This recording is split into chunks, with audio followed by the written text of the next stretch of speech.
I'll start just by thanking Dr. Elkins as well for his work in this process. I know it is a heavy lift and it's a lot during, as any parent knows, during probably one of our busiest times of the year. So thank you for that. And of course, thank you to the superintendent.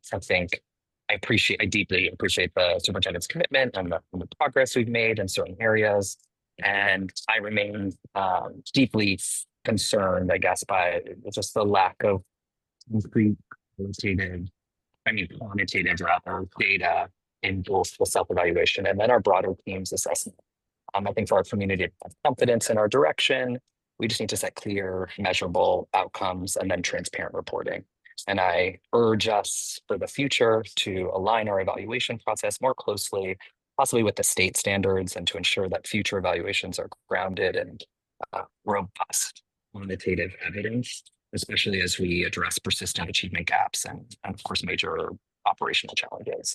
For me, one of the things that has stood out in the process, just around just student achievement gaps, recent MCAS data, it shows that only 17% of Black and Latino students in grades 3 to 8 met expectations in English compared to 59% of white students and about half of Asian students.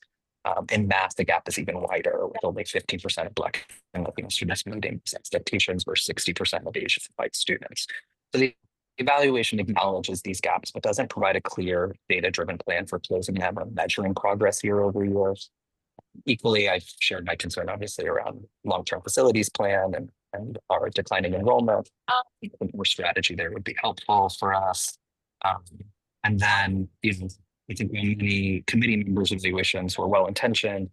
I think similar to the superintendent's, we just weren't consistently grounded in specific measurable data. So the ratings often reference general progress or intentions rather than citing clear evidence or outcomes.